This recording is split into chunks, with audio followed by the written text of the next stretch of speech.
Good evening, everyone. It is Monday, May the 10th, 2021. It is currently 7:01 p.m. Central Time.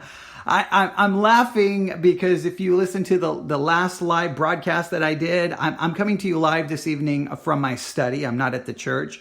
And almost at the end of that live broadcast, my dogs lost their minds. They just went absolutely crazy, and there was barking, which is just, once again, proof to me why I should never do live broadcasting from my house. I never should do that. But here I am. Once again, I've got the iPad, and once again, I'm going to do a quick live broadcast. But this is just kind of an impromptu live broadcast because I didn't make it to the church today. There's a good chance I won't make it tomorrow.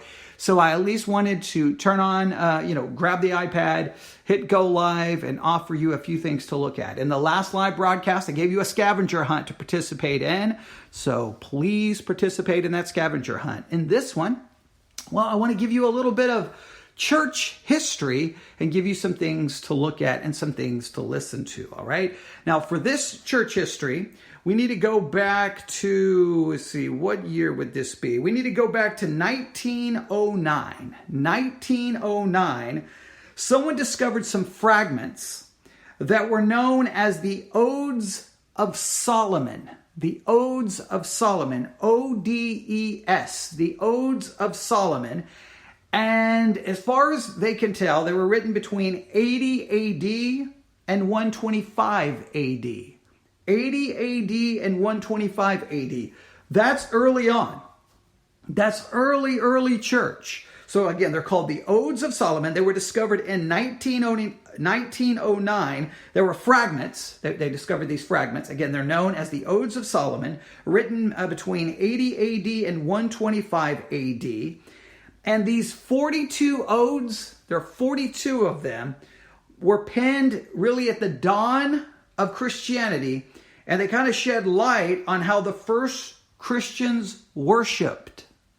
The Odes of Solomon give us some idea of how the early church worshiped and maybe what was said. Now, from my understanding, that at one point the Odes of Solomon were considered maybe of a Gnostic origin, but it seems that recent scholarship seems to argue against that.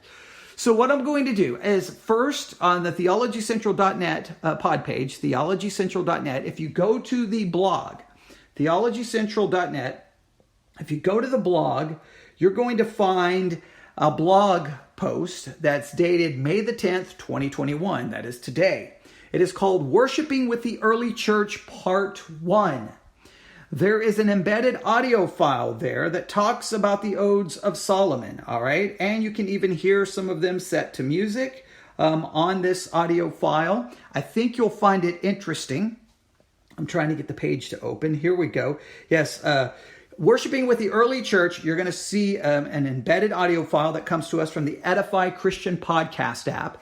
It is, I don't know exactly how long it is, about 27, maybe 28 minutes long. And they're going to talk about the discovery of the Odes of Solomon, a little history, about maybe their Gnostic influence, and you're going to hear some of them set to music. I would really challenge you to go check that out. And what I'm going to do here in just a minute, on the theologycentral.net blog, I'm going to post an English translation of the Odes of Solomon so that you can read them for yourself. This gives you a little insight into what the early church was worshiping. Some refer to the Odes of Solomon as really the first Christian hymn book outside of the Bible, because some would say, well, inside the Bible, in a sense, we have a hymn book. Some would refer to the Psalms as being the hymns of the early church. But here would be hymns outside of the Bible, again, between, let me look at that date again, between 80 A.D. and 125 A.D., all right?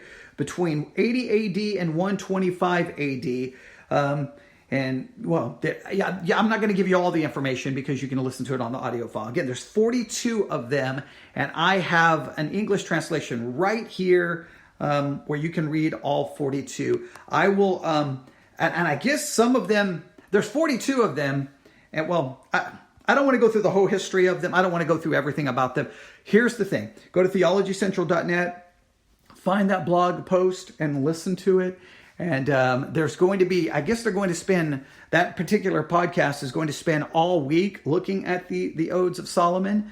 And so today is part 1. So I will be embedding those audio files all week. And then, of course, we may come back and talk about them in a Theology Central podcast. So if you listen to it, if you have any questions, if it raises any questions in regards to church history, as always, email me at newsif@yahoo.com, newsif@yahoo.com, and I will do my best to answer.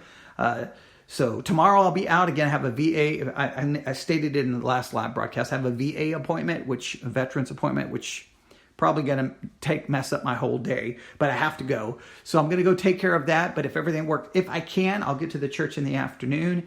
And if I can't be there on Tuesday, then hopefully Wednesday I can make up with a lot of hours of live broadcasting, talking about so many different things. So there's always so many things we need to do. So I'm always behind, but we'll make the best of it. All right. So theologycentral.net, go to the blog section again with the scavenger hunt.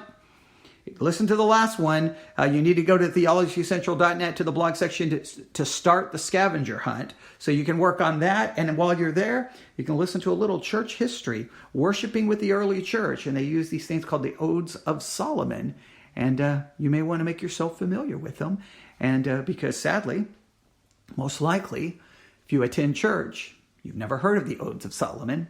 And sadly, you probably never will, okay? Because many churches do a really, really bad job of talking about anything related to church history.